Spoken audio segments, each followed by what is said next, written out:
اعوذ باللہ من الشیطان الرجیم بسم اللہ الرحمن الرحیم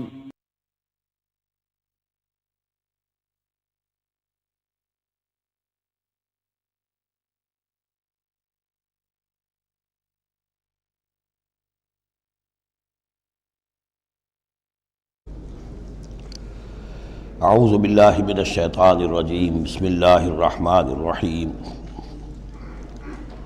الیوم احل لکم الطیبات وطعام الذین اوتوا الکتاب حل لکم وطعامکم حل لہم والمحصنات من المؤمنات والمحصنات من الذین اوتوا الکتاب من قبلکم اذا آتیتموہن اجورہن محصنین غیر مصافحین ولا متخذی اخدان ومن یکفر بالایمان فقد حبط عملہ وہو فی الآخرۃ من الخاسرین صدق اللہ العظیم۔ الیوم احل لکم الطیبات، یہ وہی انداز ہے کہ الیوم اکملت لکم دینکم واتممت علیکم نعمتی ورضیت لکم الاسلام دینا۔ آج کے دن تمہارے لیے تمام پاکیزہ چیزاں حلال کر دی گئیں، یعنی اگر اس سے پہلے کوئی مختلف مذاہب میں، یہود کی شریعت میں حضرت یعقوب علیہ السلام کی بات پسند و ناپسند جو ذاتی تھی اس کی بنا پر کوئی رکاوٹیں ہو گئی تھیں، یا یہ کہ مشرکانہ جو اوہام تھے ان کی وجہ سے تمہارے ذہنوں میں کچھ الجھنیں تھیں، آج ان سب کو صاف کیا جا رہا ہے۔ الیوم احل لکم الطیبات، تمام صاف ستھری پاکیزہ چیزاں تمہارے لیے حلال ہیں۔ وطعام الذین اوتوا الکتاب حل لکم، اور ان لوگوں کا کھانا بھی کہ جنہیں کتاب دی گئی تھی تمہارے لیے حلال ہے۔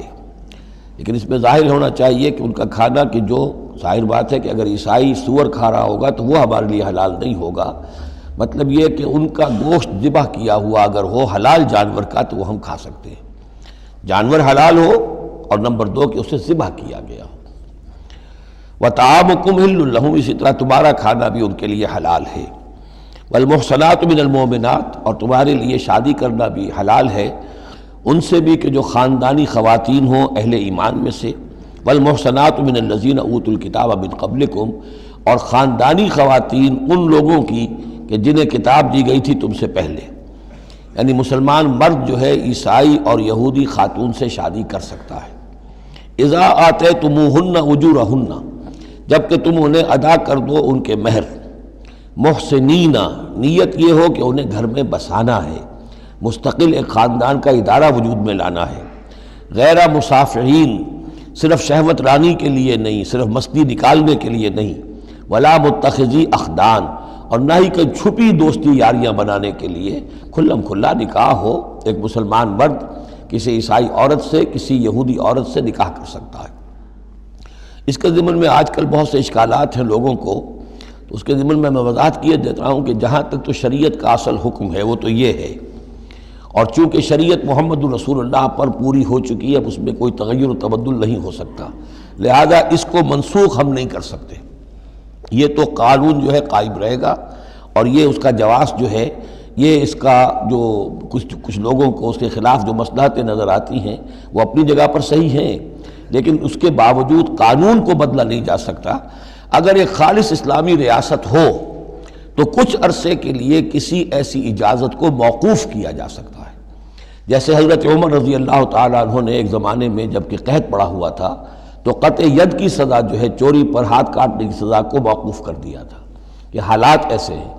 اسی طرح سے عارضی طور پر کسی حکم میں، کسی ایگزیکٹو آرڈر کے ذریعے سے، اسلامی حکومت کے کسی عارضی حکم کے ذریعے سے کوئی پابندی لگ سکتی ہے۔ مثلا چونکہ صورتحال یہ ہے کہ مسلمان مردوں کو اجازت ہے عیسائی اور یہودی عورتوں سے شادی کی، مسلمان عورت کی شادی نہیں ہو سکتی کسی بھی عیسائی یا یہودی مرد سے۔ اب اس کی کیا علت ہے کہ عام طور پر سمجھا یہی جاتا ہے کہ مرد غالب ہوتا ہے، لہذا اس کا امکان ہے کہ وہ اپنی بیوی کو سیدھے راستے پر لے آئے گا، نہ یہ کہ اس کی بیوی اسے غلط راستے پر لے جائے گی۔ دوسرے یہ کہ اس زمانے میں اولاد ہوتی تھی مرد کی، تو گویا کہ ثابت تھا کہ جو اولاد ہوگی وہ ماں پر نہیں ہوگی، عیسائی نہیں ہوگی، یہودی نہیں ہوگی، بلکہ وہ مسلمان ہوگی۔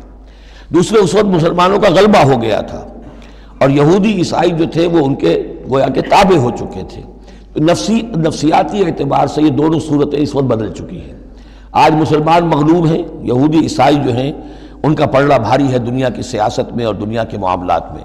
ویسے بھی مرد جو ہیں وہ کمزور ہو چکے ہیں اور عورتوں کا غلبہ ہے۔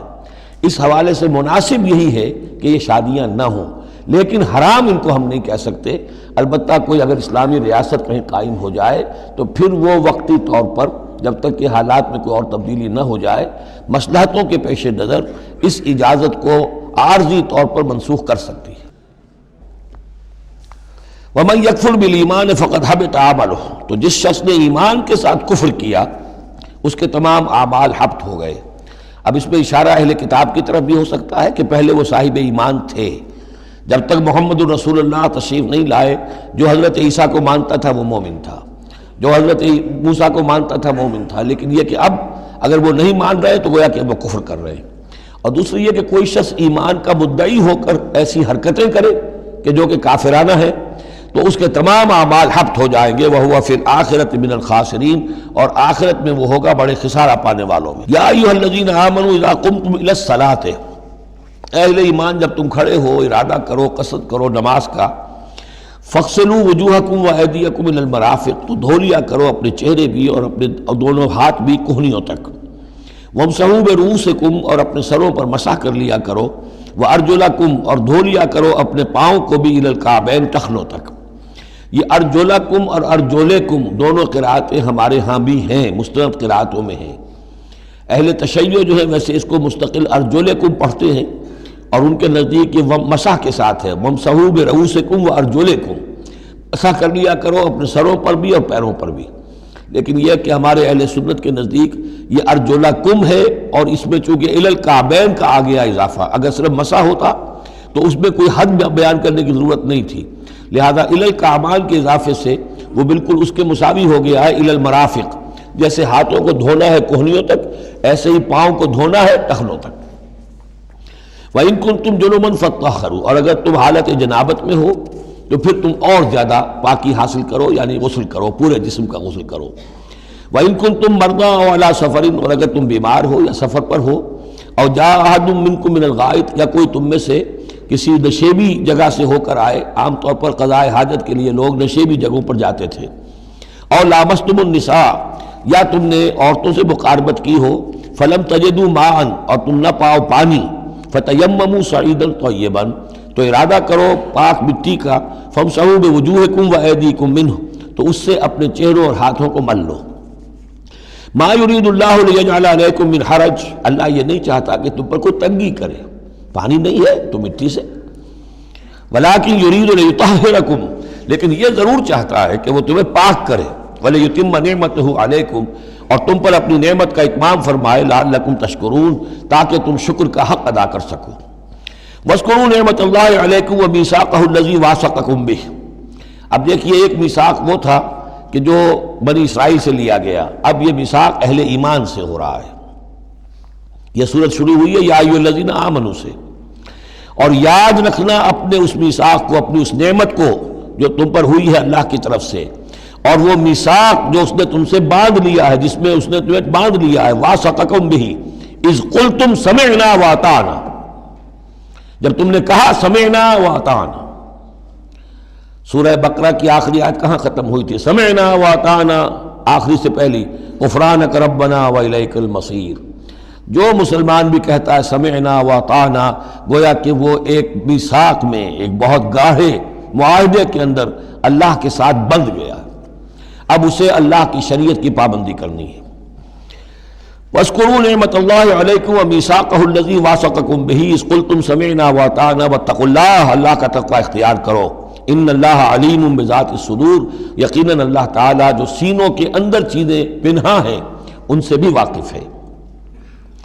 یا ایھا الذین آمنوا کونوا قوامین للہ شہداء بالقسط، اب وہ آیت نمبر 135 میں نے نوٹ کرائی تھی سورہ نساء کی، اور یہ آیت نمبر 8 ہے سورہ مائدہ کی، ایک ہی مضمون، وہی نسبت زوجیت کو سمجھ لیجئے، صرف یہ کہ عکسی ترتیب ہے۔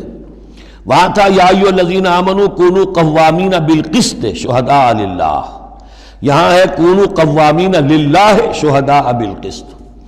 ایک حقیقت تو میں نے اس وقت بیان کر دی تھی کہ گویا کہ معلوم ہوا کہ اللہ اور قسط مترادف ہے، اللہ کے لیے کھڑے ہو جاؤ، قسط کے لیے کھڑے ہو جاؤ، اللہ کے گواہ بن جاؤ، قسط کے گواہ بن جاؤ۔ تو گویا کہ اللہ اور قسط یہ مترادف ہے۔ دوسرا مفہوم جو کہ آج سامنے آ رہا ہے اس کو سمجھ لیجئے کہ کسی معاشرے میں عدل قائم کرنا، ایک تو یہ کہ عام انسان کی جو اس کی نفسیات ہے، اس کی فطرت ہے، اس کا تقاضا بھی یہ ہے کہ انسان چاہتا ہے کہ انصاف ہو۔ آج پوری نوع انسانی انصاف کی تلاش میں گھوم رہی ہے۔ بادشاہت سے نجات حاصل کی تھی، جمہوریت کی طرف آئے تھے کہ غلامی سے نجات ملے، انصاف ہونا چاہیے، انسان پر حاکم بن کر بیٹھ جائے، یہ تو کوئی حق نہیں ہے کسی کو۔ لیکن یہ کہ اس کا نتیجہ کیا ہوا کہ کیپٹلزم کی لعنت میں گرفتار ہو گئے، سرمایہ داروں کی جو ہے وہ ایک ڈکٹیٹریٹ اور آمریت قائم ہو گئی۔ اس سے نجات پانے کے لیے کمیونزم کے پاس گئے، وہ پھر ایک پارٹی ڈکٹیٹرشپ قائم ہو گئی، ایک سے ایک رست از یک بنتا افتاد در بندے دیگر، ایک قید سے نجات نہیں پائی کہ دوسری قید کے اندر پھر پھنس گئے۔ اب انسان کدھر جائے گا؟ لیکن یہ کہ فطرت کے اندر ہے کہ عدل اور انصاف انسان چاہتا ہے۔ ایک تو یہ ہے کہ اس فطرت کے تقاضے کو پورا کرتے ہوئے عدل کو قائم کرنے کے لیے انسان کھڑا ہو جائے، اور ایک اس سے اوپر کی منزل ہے کہ اصل العدل اللہ کی ذات ہے، اس کا دیا ہوا نظام جو ہے وہ ہے عادلانہ نظام، ہم اس کے وفادار ہیں، ہمارے ذمے ہے اس کے نظام کو قائم کرنا۔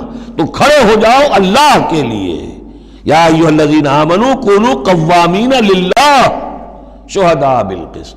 یہاں پر یہ اوپر کی منزل ہے جو بیان ہو رہی ہے کہ اصل میں یہ صرف فطرت انسانی کے تقاضے کے طور پر نہیں، تمہاری عبدیت کا تقاضا ہے، تمہارا اللہ کے ساتھ وفاداری کا جو رشتہ ہے اس کا تقاضا ہے کہ پوری قوت کے ساتھ with all the emphasis at your command، جو بھی تمہارے پاس ذرائع ہیں، وسائل ہیں، ان سب کو لے کر، جو بھی آپ کے پاس قوت ہے اس سب کو جمع کر کے، اور آپ کھڑے ہو جائیں اللہ کے لیے۔ کھڑے ہو جائیں اللہ کے لیے چمانی دارت، اللہ کے لیے کھڑے ہونا یعنی اس کے دین کے گواہ بن کر کھڑے ہو جانا، اور اس کا دین جو ہے العدل ہے، انصاف ہے، قسط ہے، تو اس انصاف اور قسط کو قائم کرنا۔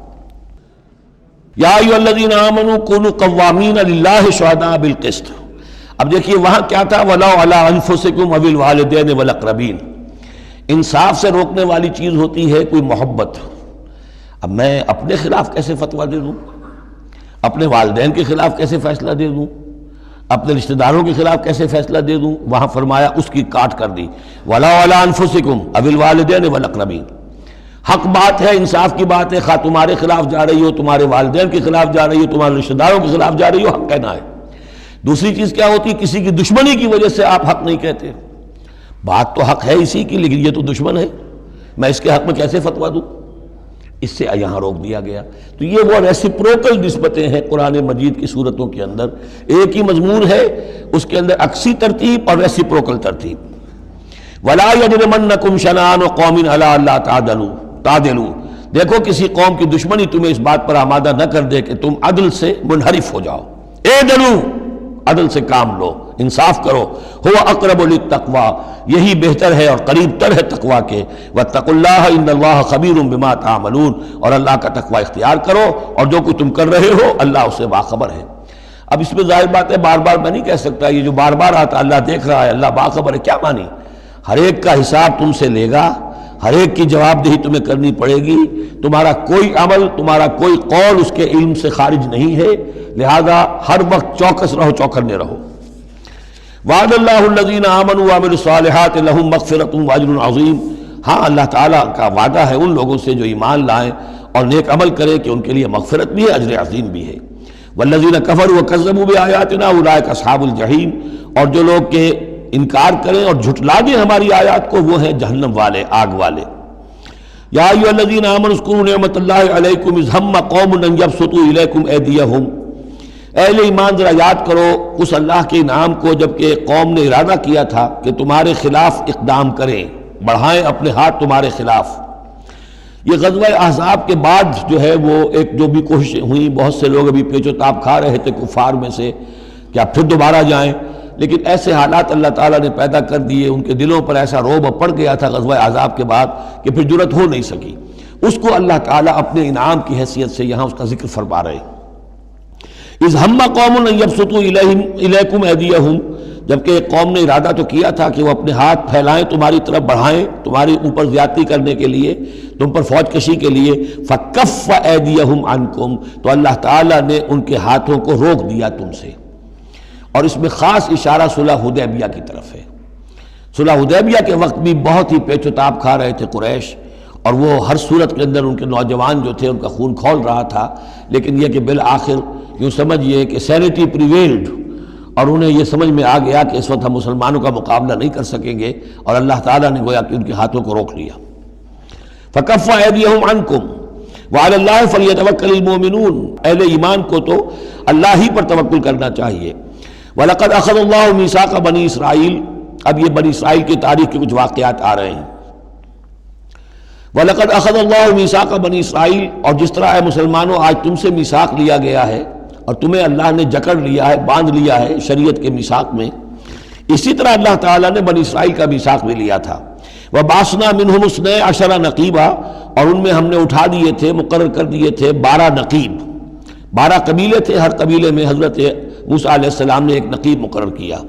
یہی ہم نے اپنے اسرے کے ناظرین کے لیے نقیب کا لفظ یہیں سے اختیار کیا ہے۔ حضور نے بھی 12 نقیب مقرر کیے تھے انصار میں، 9 جو ہیں خزرج میں سے اور 3 اوس میں سے۔ وقال اللہ انی معکم، اور اللہ نے فرمایا تھا ان سے میں تمہارے ساتھ ہوں، یعنی میری مدد، میری تائید، نصرت تمہارے شامل حال رہے گی۔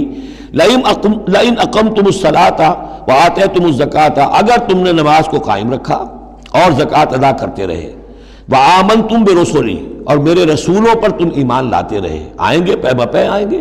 حضرت موسیٰ کے بعد سے لے کر تو 1400 برس تک تار ٹوٹا ہی نہیں، پھر ذرا سا وقفہ 600 برس کا ہوا، پھر حضور تشریف لائے۔ آمنتم برسلی وعزرتموہم، اور ان کی تم مدد کرتے رہو گے، واقرضتم اللہ قرضا حسنا، اور اگر تم اللہ کو قرض حسنا دیتے رہو گے، اپنے مال خرچ کرتے رہو گے اللہ کے دین کے لیے، لأکفرن عنکم سیئاتکم، تو میں لازماً دور کر دوں گا تم سے تمہاری برائیوں کو، ولأدخلنکم جنات تجری من تحتها الانہار، اور میں لازماً داخل کروں گا تمہیں ان باغات میں جن کے دامن میں ندیاں بہتی ہوں گی۔ فمن کفر بعد ذلک، تو جس نے بھی کفر کیا اس کے بعد، منکم تم میں سے، فقد ضل سواء السبیل، تو وہ تو سیدھے راستے سے بہت بھٹک کر رہ گیا۔ فَبِمَا نَقْضِهِمْ مِيثَاقَهُمْ لَعَنَّاهُمْ، بس ان کے اپنے اسی عہد کو توڑنے کے باعث ہم نے ان پر لعنت فرمائی۔ یہ لعناہم جو میں نے وہاں پر محذوف قرار دیا تھا، یہاں پر وہ واضح آ گیا۔ فَبِمَا نَقْضِهِمْ مِيثَاقَهُمْ لَعَنَّاهُمْ، ہم نے ان کے اسی میثاق کو توڑنے کے پاداش میں ان پر لعنت فرمائی۔ وَجَعَلْنَا قُلُوبَهُمْ قَاسِيَةً، اور ان کے دلوں کو سخت کر دیا۔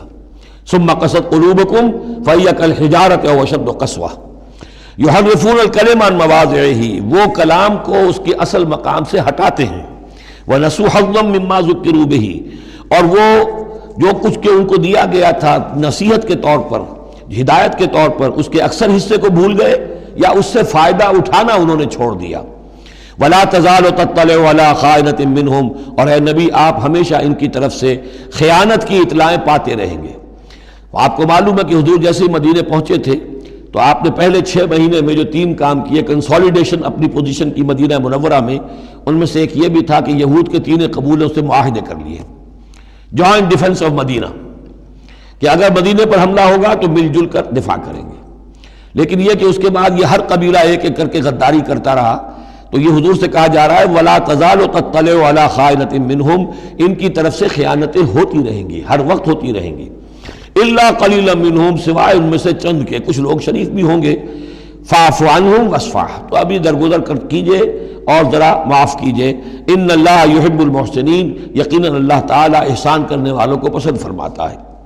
ومن الذین قالوا انا نصارى اخذنا میثاقهم، اور ان لوگوں سے بھی جنہوں نے یہ کہا کہ ہم نصارہ ہیں، ہم نے ان کا بھی میثاق لیا۔ اخذنا میثاقهم فنسوا حظا مما ذکروا، تو وہ بھی بھول گئے بڑا حصہ اس کا جو نصیحت انہیں کی گئی تھی، یا بھول گئے اس نصیحت سے فائدہ اٹھانا۔ فَأَغْرَيْنَا بَيْنَهُمُ الْعَدَاوَةَ وَالْبَغْضَاءَ إِلَىٰ يَوْمِ الْقِيَامَةِ، تو ہم نے ڈال دی ان کے مابین دشمنی اور بغض قیامت کے دن تک۔ عیسائیوں میں تو خاص طور پر، ایک تو ہے عیسائی اور یہودیوں کے درمیان جو دشمنی رہی ہے، یہ جو ہمارا دور ہے اصل میں اس میں عارضی طور پر صورتحال تبدیل ہو گئی ہے، لیکن واقعہ یہ ہے کہ پورے 2000 برس تک، لگ بھگ 100 برس نکال دیجئے تو 1900 برس تک شدید دشمنی رہی ہے یہودیوں اور عیسائیوں کے درمیان۔ کیونکہ عیسائی سمجھتے تھے کہ جسے ہم خدا سمجھتے ہیں اس کے قاتل یہ ہیں، انہوں نے سولی چڑھایا ہے۔ یہودی سمجھتے تھے کہ کافر جو تھا، مرتد جو تھا، جادوگر تھا، ولد الحرام تھا، ولد الزنا تھا، اسے یہ خدا کا بیٹا بنائے پھرتے ہیں۔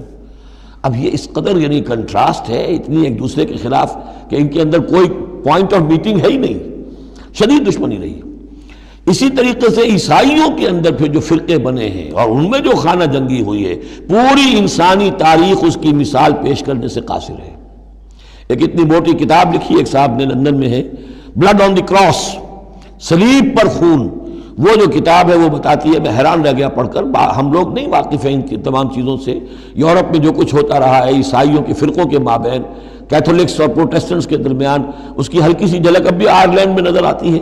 کسی طریقے سے ہمارے ہاں شیعہ سنی فساد کبھی نہیں ہوا عثمانی میں، کہیں محرم کے موقع پر ہو جاتا تھا، ان دنوں وہ سیاسی معاملات زیادہ ہو گئے ہیں، ورنہ فساد کی نوبت بہت کم آئی، بہت کم۔ لیکن خون ریزی، قتل اور غارت گری جو وہاں ہوئی ہے اس کی کوئی مثال نہیں دنیا میں۔ فَأَغْرَيْنَا بَيْنَهُمُ الْعَدَاوَةَ وَالْبَغْضَاءَ إِلَى يَوْمِ الْقِيَامَةِ، ہم نے ڈال دی ان کے مابین دشمنی اور بغض قیامت تک کے لیے۔ وَسَوْفَ يُنَبِّئُهُمُ اللَّهُ بِمَا كَانُوا يَصْنَعُونَ، اور پھر اللہ تعالیٰ جتلا دے گا انہیں قیامت کے دن جو کچھ وہ کرتے رہے تھے۔ یا اہل الکتاب قد جاءکم رسولنا، اب یہ وہی انداز ہے جو سورہ نساء کے آخر میں تھا، اے کتاب والو، قد جاءکم رسولنا، آ گیا ہے تمہارے پاس ہمارا رسول صلی اللہ علیہ وسلم، یبین لکم کثیرا مما کنتم تخفون، جو ظاہر کر رہا ہے تم پر اکثر وہ چیزیں جو تم چھپا رہے تھے، من الکتاب، کتاب میں سے، ویعفو عن کثیر، ابھی بہت سی چیزوں سے تو درگزر بھی کر رہا ہے، تمہارے سارے بھانڈے نہیں پھوڑے اس نے۔ قد جاءکم من اللہ نور و کتاب مبین، آ چکا ہے تمہارے پاس اللہ کی طرف سے نور بھی اور روشن کتاب بھی۔ یہ مقام قرآن کا ایسا ہے کہ یہاں نور سے مراد احتمال میں حضور کی شخصیت بھی ہو سکتی ہے۔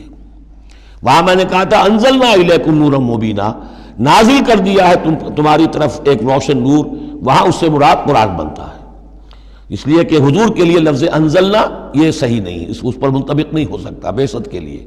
لیکن یہاں جاءکم من اللہ نور و کتاب مبین، یہ بھی معنی ہو سکتے ہیں کہ نور بھی قرآن کو کہا گیا ہو، اور واو جو ہے یہ واو تفسیری ہو، آ گیا ہے تمہارے پاس نور یعنی کتاب مبین، یہ بھی معنی ہو سکتے ہیں، احتمال یہ بھی ہے۔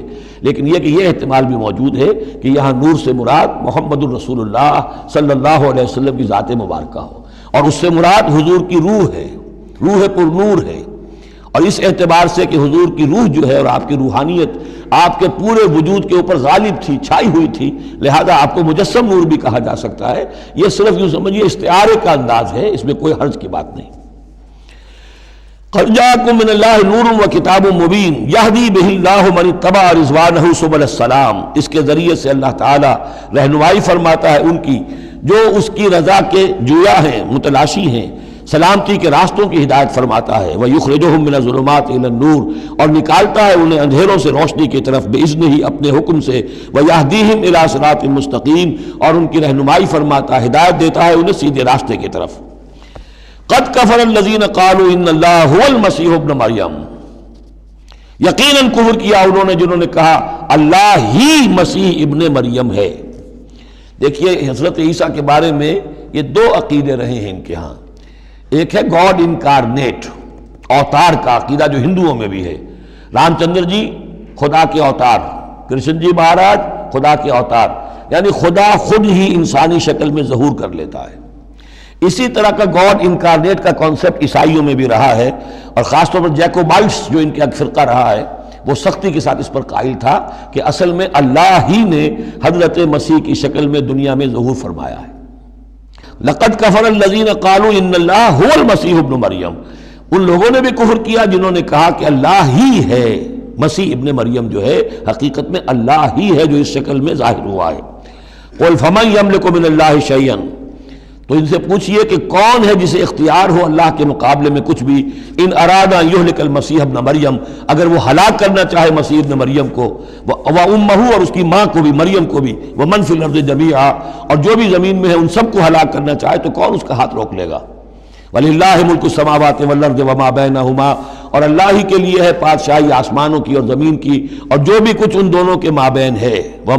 یخلق ما یشاء، وہ تخلیق فرماتا ہے جو چاہتا ہے، واللہ علی کل شیء قدیر، اللہ ہر چیز پر قادر ہے، جو چیز چاہتا ہے تخلیق فرماتا ہے۔ آدم کو تخلیق فرمایا، عیسیٰ کو تخلیق فرمایا، یحییٰ کو تخلیق فرمایا۔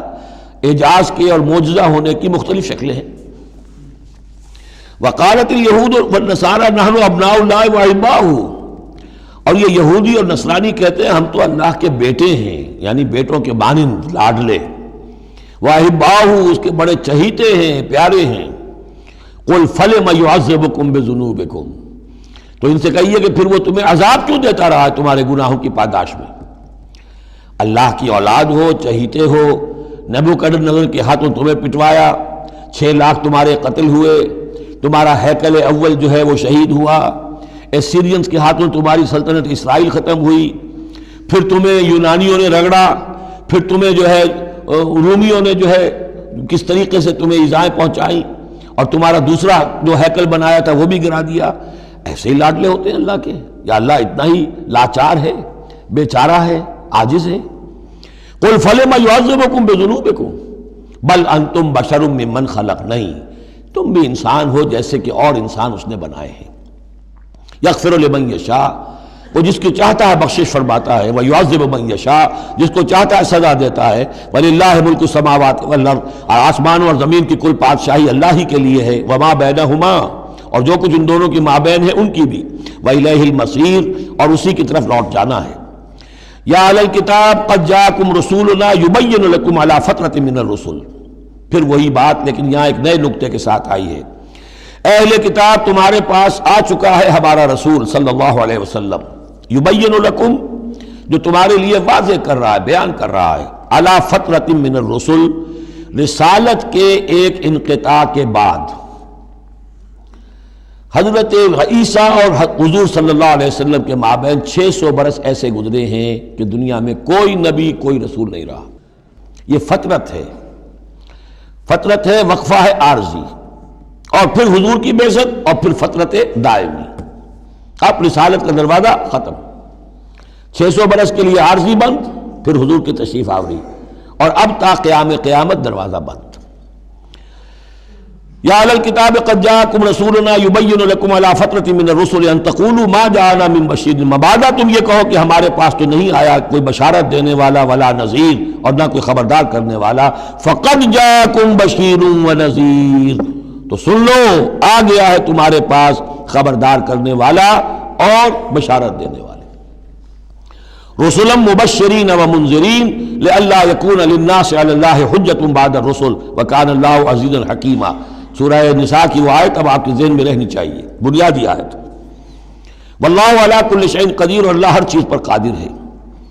اب حضرت موسیٰ علیہ السلام کا وہ واقعہ آ رہا ہے کہ جب کہ مصر سے اپنی قوم کو لے کر نکلے، صحرائے سینا میں رہے، کوہ طور پر بلائے گئے، تورات دے دی گئی۔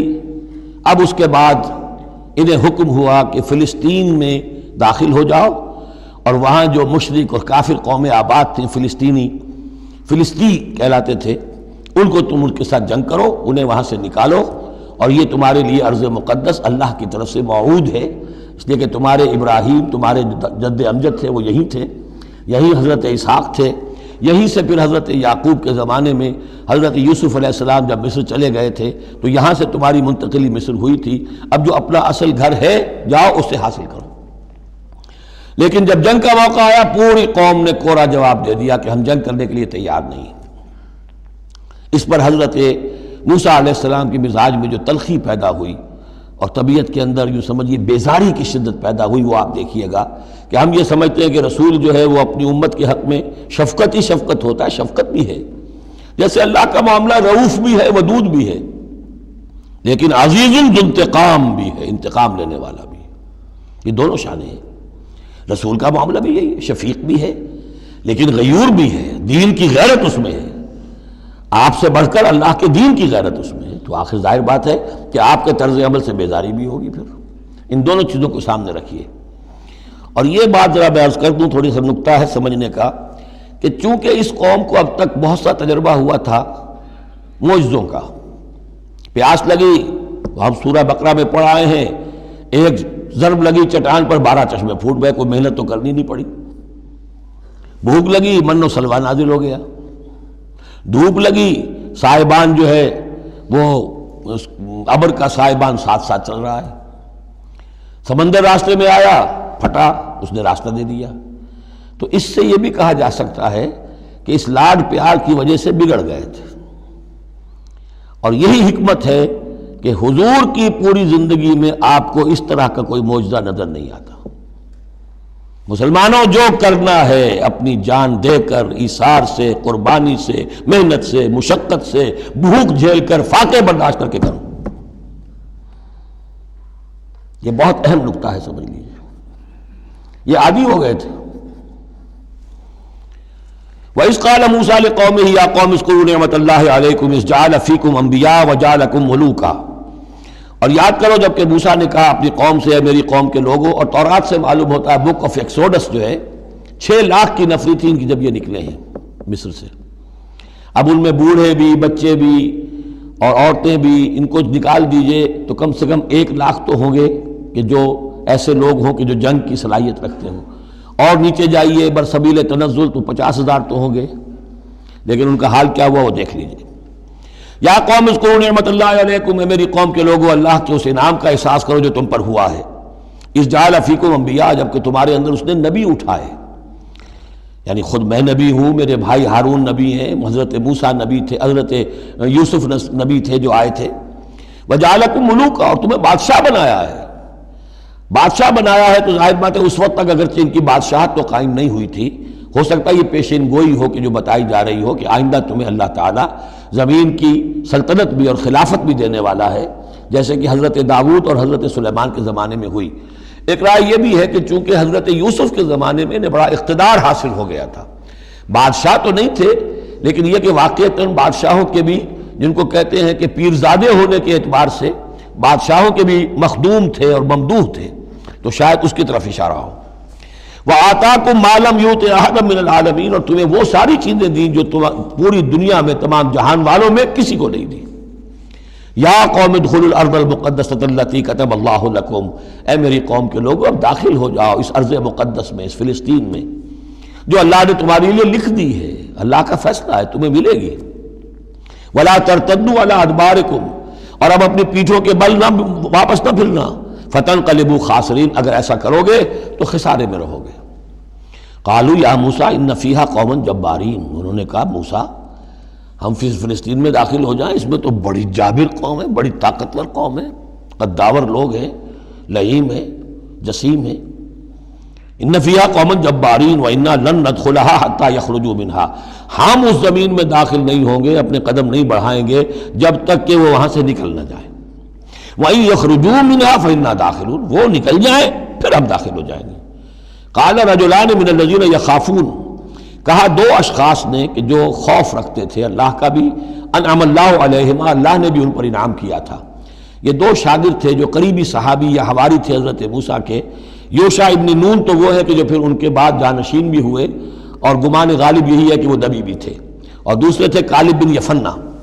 تو ان دونوں نے اپنے قوم کے لوگوں کو سمجھانا چاہا۔ قال رجلان من الذین یخافون انعم اللہ علیہما ادخلوا علیہم الباب، ہمت کرو دروازے میں ایک دفعہ گھسو تو صحیح۔ فاذا دخلتموہ فانکم غالبون، جب تم داخل ہو جاؤ گے تو غلبہ تمہیں مل جائے گا۔ وعلی اللہ فتوکلوا، اللہ پر توکل کرو، ان کنتم مؤمنین، اگر تم مومن ہو۔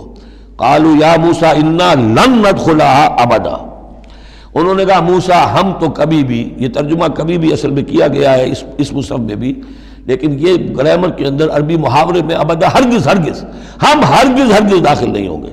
یا موسیٰ لن ندخلها ابدا، ہم ہرگز داخل نہیں ہوں گے، ما داموا فیہا، جب تک کہ وہ اس میں موجود ہیں۔ فاذهب انت وربک، جاؤ تم اور تمہارا رب، اور یہ میری طرف سے اضافہ کر لیجئے ساتھ اپنی لٹھیاں بھی لے جاؤ، یہ تمہارا عصا جو ہے اس نے بڑے بڑے کارنامے دکھائے ہیں، یہ بھی ساتھ لے جاؤ۔ فَذْهَبْ أَنْتَ وَرَبُّكَ فَقَاتِلَا، اور جا کے قتال کرو، إِنَّا هَاهُنَا قَاعِدُونَ، ہم تو یہاں بیٹھے ہیں، زمین جنبت نہ جنبت گم رہو محمد، ہم تو یہاں ٹکے ہوئے، ہم نہیں ہلیں گے۔ قال رب، اب دیکھیے بیزاری، وہی حضرت موسیٰ سورہ قصص میں آپ واقعہ پڑھیں گے کہ قبطی جو تھا وہ مار رہا تھا ایک اسرائیلی کو، تو اس کی طرف سے پھر مدافعت کرتے ہوئے حضرت موسیٰ نے ایک مکہ رسید کیا اور اس قبطی کی جان نکال دی۔ فوقظہ موسیٰ فقضیٰ علیہ، اس وقت اتنی محبت اپنی قوم سے، اور اب کیا حال ہے؟ قال رب انی لا املک الا نفسی واخی، انہوں نے عرض کیا پروردگار مجھے تو اختیار نہیں ہے سوائے اپنی جان کے اور اپنے بھائی ہارون کی جان کے، ففرق بیننا، باقی یہ پوری قوم انکار کر رہی ہے تو اب تفریق کر دے، علیحدہ کر دے، جدائی ڈال دے ہمارے مابین، وبین القوم الفاسقین، اور ان ناہنجار لوگوں کے درمیان، میں اب ان کے ساتھ رہنا نہیں چاہتا۔ آج کی اصطلاح میں ہم کہہ سکتے ہیں میرا استعفیٰ قبول فرما لے، کہ میں اب ان کے ساتھ نہیں رہنا چاہتا، ان کی ناہنجاری، جو کچھ انہوں نے دیکھا ہے، میرے ہاتھوں سے جو معجزے دیکھے ہیں، میرے اور ان کے درمیان اب تفرقہ پیدا کر دے۔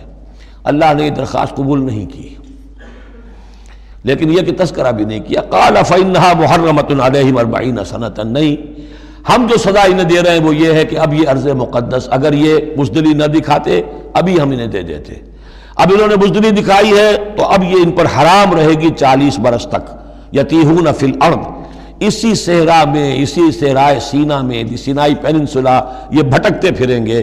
فلا تأس علی القوم الفاسقین، تو اب آپ اس فاسق لوگوں کے بارے میں اب آپ افسوس نہ کریں، اپنے دل کے اندر رنج نہ لیں، اب جو کچھ ان پر بیتے گی، لیکن بہرحال آپ ان کی طرف رسول بنا کر بھیجے گئے ہیں، جب تک زندگی ہے آپ کو ان کے ساتھ رہنا ہے۔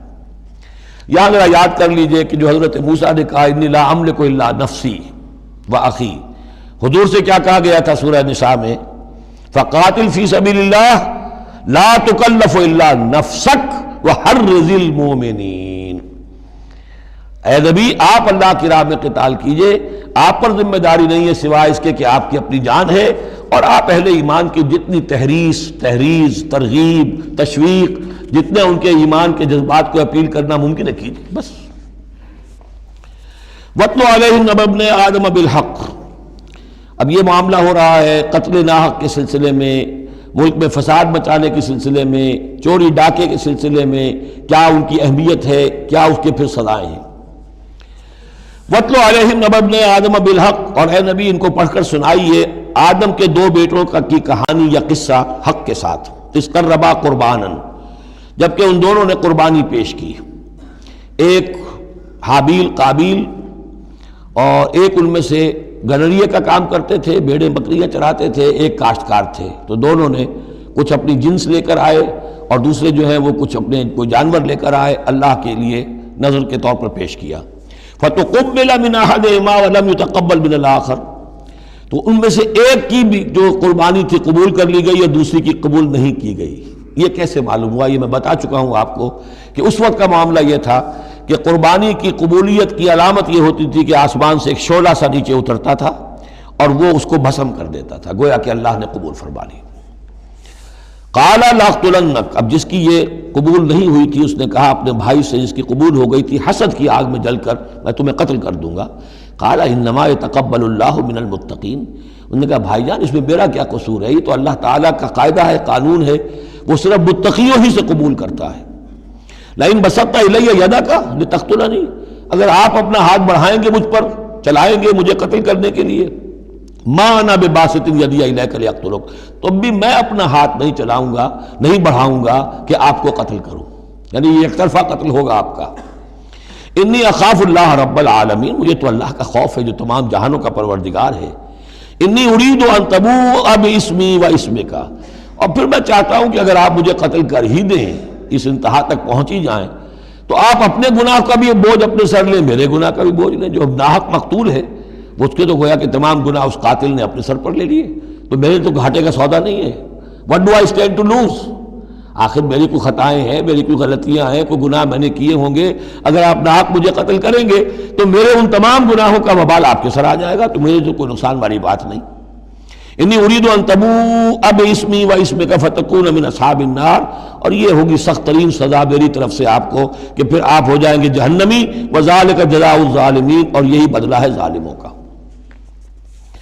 فطوعت لہ نفسہ قتل اخیہ، اب اس کے نفس نے آمادہ کر ہی لیا اسے اپنے بھائی کے قتل پر، یعنی ان الفاظ میں بٹوین دی لائنز یوں سمجھیے کہ ہے اس کے اندر بھی وہ تو رہتا ہے نا حق اور باطل کی ایک کشاکش اور نیکی اور بدی کا غلبہ، قتل کروں یا نہ کروں، آخر بھائی کی باتیں بھی آئی ہیں، وہ دل نشین ہے، لیکن یہ کہ نفس جو ہے اس وقت اس کے اندر جو بھی شیطنت گھسی ہوئی تھی، اس نفس نے اسے آمادہ کر ہی لیا اپنے بھائی کو قتل کرنے پر، فقتلہ، تو اس نے انہیں قتل کر دیا، فاصبح من الخاسرین، ہو گیا تباہ ہو جانے والوں میں۔ فبعث اللہ غرابا یبحث فی الارض، یہ پہلا خون ہے جو نسل آدم میں ہوا ہے۔ تو اللہ تعالیٰ نے کوے کو بھیجا، وہ زمین کو کریج رہا تھا۔ اب اسے قابل کو یہ سمجھ میں نہیں آ رہا تھا کہ میں کیا کروں، ابھی لاش جو ہے بھائی کی، اس کو کیسے ڈسپوز آف کروں۔ تو اللہ تعالیٰ نے ایک کوے کو بھیج دیا، وہ زمین میں جیسے آپ کو معلوم ہے چونچے مارتا ہے، اس میں سے کچھ دانے نکالتا ہے، وہ دیکھا، یبحث فی الارض لیریہ، تاکہ اللہ اسے دکھا دے کیف یواری سوءۃ اخی، کہ اپنے بھائی کی لاش کو کیسے چھپائے۔ قال یا ویلتی عجزت ان اکون مثل ھذا الغراب، اس نے کہا ہائے میری شامت، میرے اندر اس کوے جیسی بھی عقل نہ تھی، نہ ہوا میں اس کوے جیسا بھی کہ مجھے یہ بات خود سوچ جاتی، فواری سوءۃ اخی، اور میں اپنے بھائی کی لاش کو چھپا دیتا، فاصبح من النادمین من اجل ذلک، اس چیز پر اس کے اندر بڑی شدید ندامت پیدا ہو گئی۔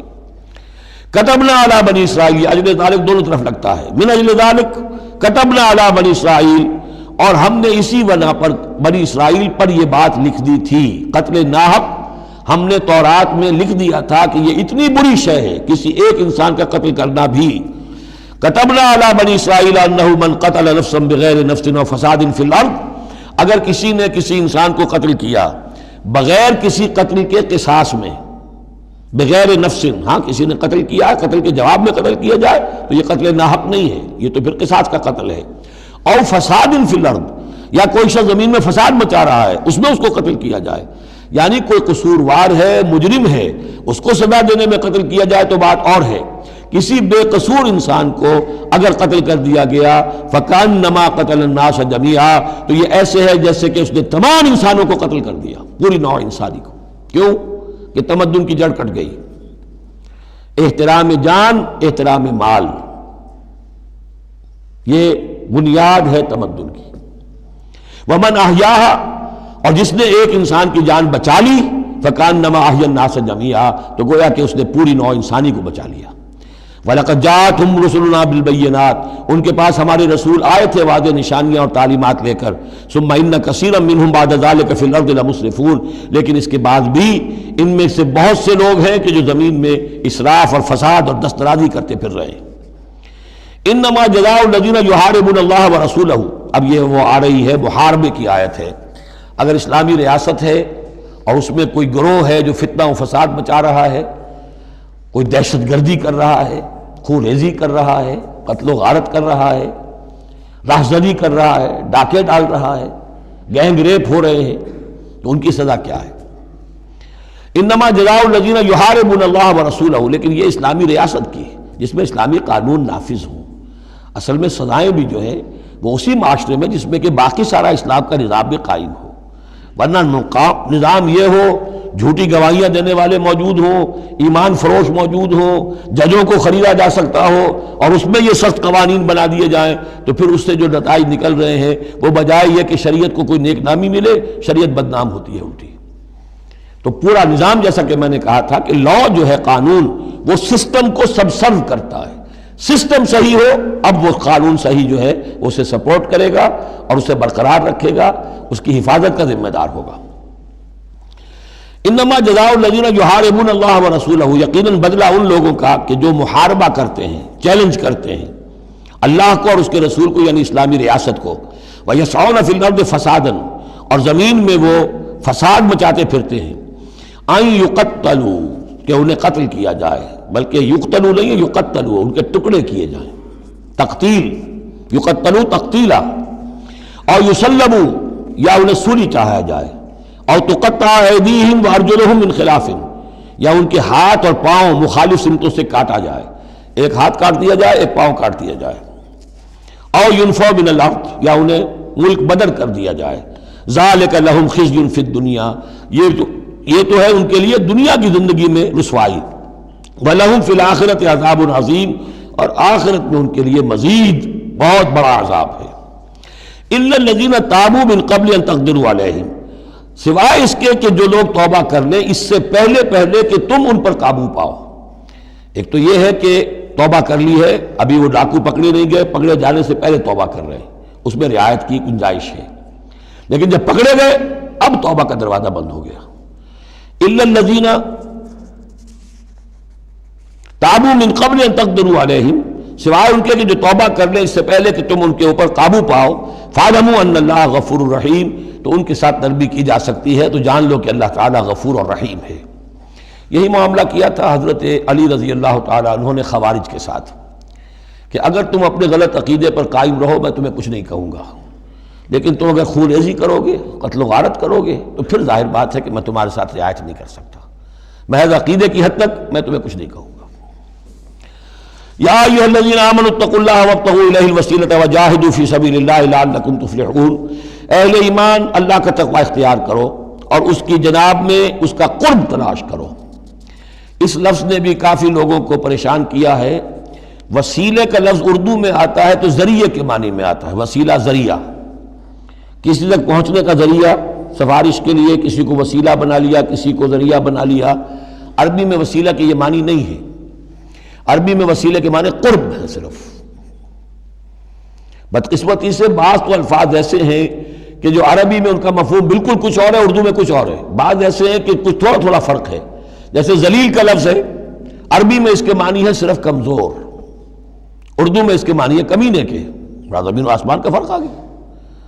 جیسے کہ ہم پڑھ آئے ہیں وَلَقَدْ نَصَرَكُمُ اللَّهُ بِبَدْرٍ وَأَنْتُمْ أَذِلَّةٌ، اے مسلمانوں یاد کرو اللہ نے تمہاری مدد کی تھی بدر میں جبکہ تم بہت کمزور تھے. اب اگر وہاں ذلیل کا ترجمہ اردو والا کر دیا جائے تو پھر ہمارے ایمان کے لالے پڑ جائیں گے. اسی طریقے سے عربی میں جہل کے معنی جو ہے وہ جذباتی ہونا ہے، ان پڑھ ہونا نہیں. پڑھے لکھے جاہل ہو سکتے ہیں، جذباتی ہیں، اکھڑ ہیں، اکھڑ مزاج کے لوگ ہیں. وہ غیر عالم کو جاہل نہیں کہتے، لیکن اردو میں جاہل کہتے ہیں جو ان پڑھ ہو. اسی طریقے سے یہ لفظ وسیلہ ہے، اس کا جو اصل مفہوم ہے قرب. اہل ایمان اللہ کا تقوی اختیار کرو نمبر 1. وابتغوا الیہ الوسیلہ، نہیں آگے بڑھو، اس کا قرب تلاش کرو، تقرب، اس سے نزدیک ہو جاؤ، قریب سے قریب ہو جاؤ. لیکن اس تقرب کا ذریعہ کیا ہوگا؟ وجاہدوا فی سبیلہ لعلکم تفلحون، اس کی راہ میں جہاد کرو تاکہ تم فلاح پاؤ. اس سے بات بالکل کھل گئی. تقوی اور تقرب اللہ کے لیے جہاد. تقوی شرط لازم ہے. پہلے تو یہ کہ جو حرام چیزیں ان سے آپ بچیں، جن چیزوں سے روک دیا گیا ہے ان سے رک جائیں، اور اللہ کی نافرمانی جو ہے اس سے باز آ جائیں. اب اس کے بعد اس کی طرف آگے بڑھنا چاہتے ہیں، تقرب حاصل کرنا چاہتے ہیں، اس کی راہ میں جہاد کیجیے. ان الذین کفروا لو ان لهم ما فی الارض جميعا ومثلہ معہ، یقیناً وہ لوگ جنہوں نے کفر کیا اگر ان کے پاس ہوتی وہ ساری دولت کی جو زمین میں ہے کل کی کل، اور اتنی ہی اور بھی ہوتی، لیفتدوا بہ من عذاب یوم القیامہ، کہ وہ اس کے ذریعے سے فدیہ دے کر چھوٹ سکے قیامت کے دن کے عذاب سے. ما تقبل منہم، وہ ان سے ہرگز قبول نہیں کی جائے گی. یہ بھی تعلیق بالمحال ہے، نہ ایسا ہوگا نہ ممکن ہے. لیکن یہ کہ آخری درجے میں اس کو بیان کر دینا کہ اگر اتنی دولت بھی ہو تب بھی اللہ کیا وہ فدیہ جو ہے قبول نہیں ہوگا. وَلَهُمْ عَذَابٌ عَلِيمٌ، اور ان کے لیے تو دردناک عذاب ہے. يُرِيدُونَ أَن يَخْرُجُوا مِنَ النَّارِ وَمَا هُمْ بِخَارِجِينَ مِنْهَا، وہ چاہیں گے کہ آگ سے کس طرح نکلے لیکن نکل نہیں پائیں گے. وَلَهُمْ عَذَابٌ مُقِيمٌ، اور ان کے لیے ہوگا قائم رہنے والا عذاب، مسلسل دائم اور قائم. وَالسَّارِقُ وَالسَّارِقَةُ فَاقْطَعُوا أَيْدِيَهُمَا، اور چوری خواہ مرد کرے خواہ چوری کرنے والی عورت ہو، ان دونوں کا ہاتھ کاٹ دو، ایک ایک ہاتھ. ایدیہما، ان کے ایک ایک ہاتھ کاٹ دو. جزاء بما کسبا، یہ بدلہ ہے ان کے کرتوت کا. نکالا من اللہ، اور یہ عبرتناک سزا ہے اللہ کی طرف سے. اب دیکھیے یہاں میں مثال دیتا ہوں آپ کو اہل قرآن کی حکمت اور ان کی سمجھداری کی. غلام احمد پرویز صاحب کہتے ہیں کہ یہ جو ہے کہ ہاتھ کاٹ دو چور کا، اس کا مطلب ہے ایسا نظام بنا دو کہ چوری کی ضرورت ہی نہ پڑے.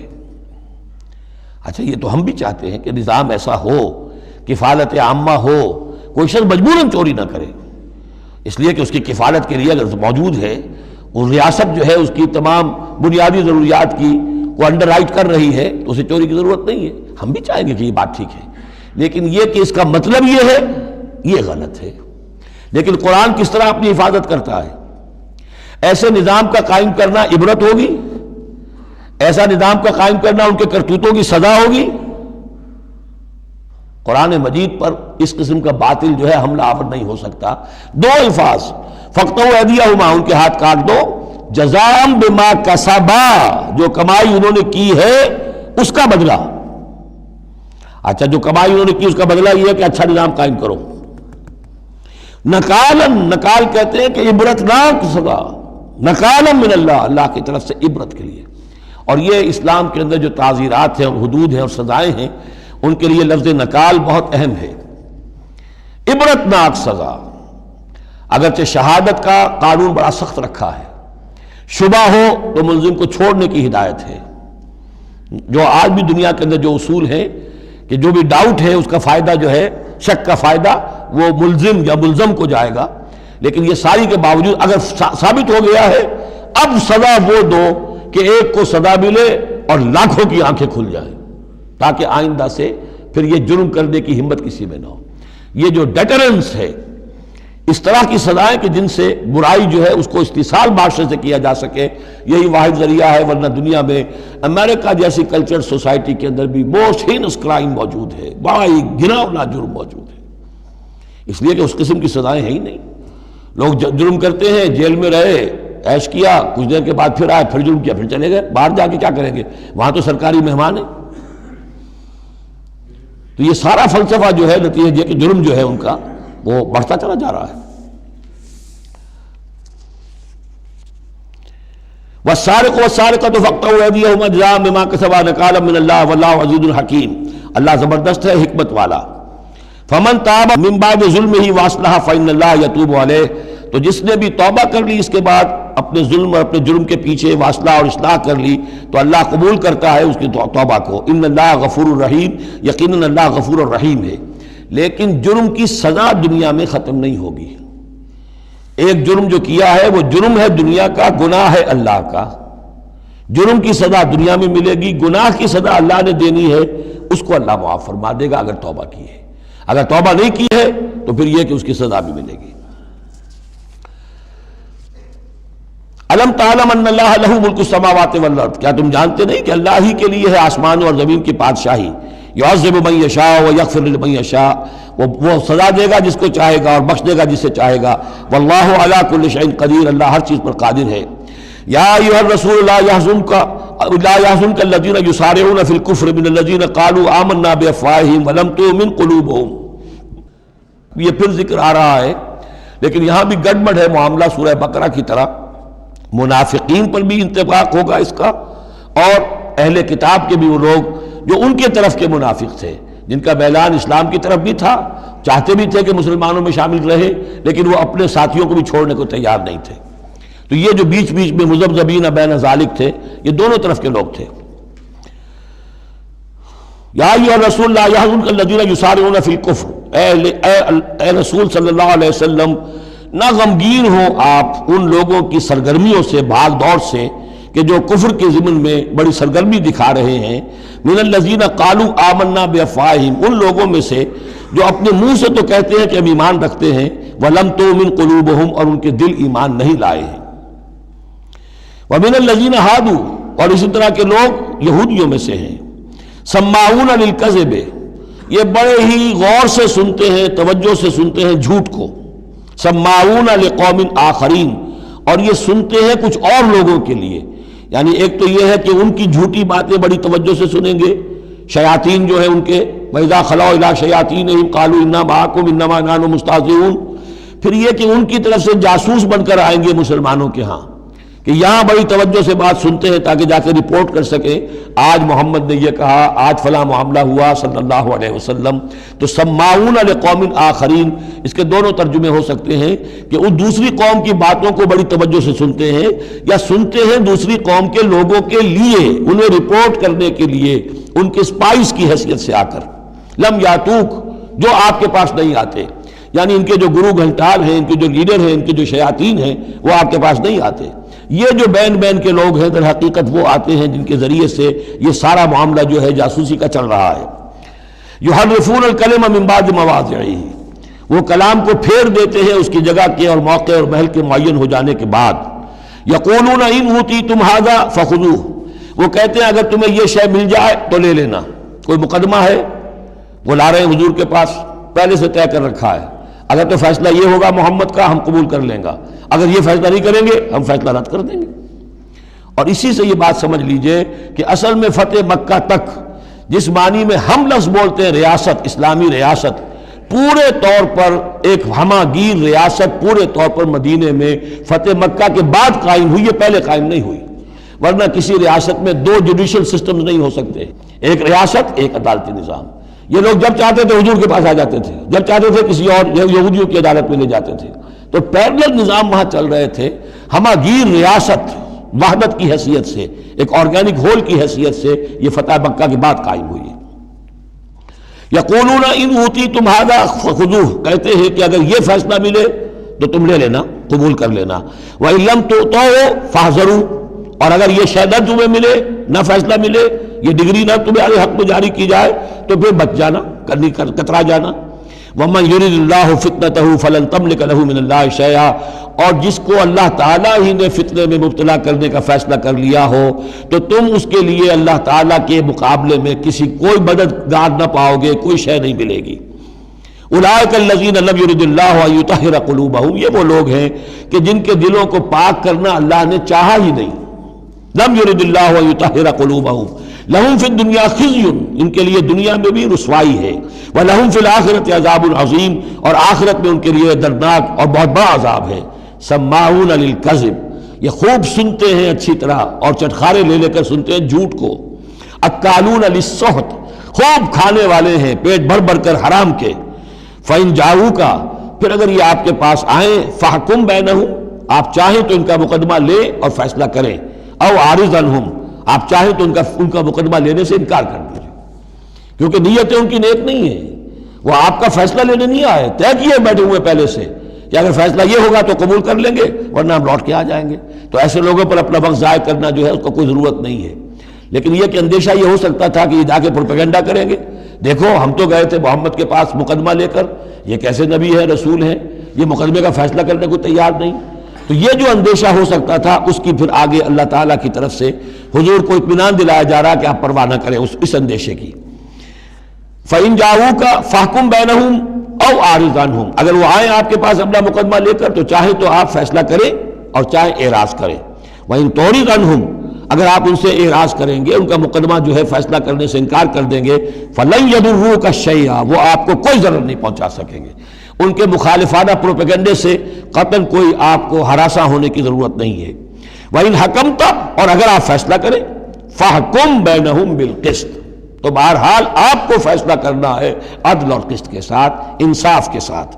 ان اللہ یحب المقسطین، یقیناً اللہ تعالیٰ جو ہے وہ انصاف کرنے والوں کو پسند کرتا ہے، ان سے محبت کرتا ہے۔ وَكَيْفَ يُحَكِّمُونَكَ، اور اے نبی یہ کیسے آپ کو حکم بناتے ہیں، یہود کی طرف اشارہ ہے۔ وَعِندَهُمُ التَّوْرَاۃ، ان کے پاس تورات موجود ہے، نیک نیت ہو تو اسی کے فیصلے کو لے کر چلیں۔ فِيهَا حُكْمُ اللَّهِ، اس میں اللہ کا حکم موجود ہے۔ ثُمَّ يَتَوَلَّوْنَ مِن بَعْدِ ذَلِكَ، پھر بھی وہ اس کے بعد بھی اس سے روگردانی کرتے ہیں۔ وَمَا أُولَٰئِكَ بِالْمُؤْمِنِينَ، اور حقیقت میں یہ لوگ مومن نہیں ہیں، ایمان سے خالی ہیں، ایمان سے تہی دست ہیں، ان کا اصل روگ یہ ہے۔ بارک اللہ لی ولکم فی القرآن العظیم ونفعنی وإیاکم بالآیات والذکر الحکیم۔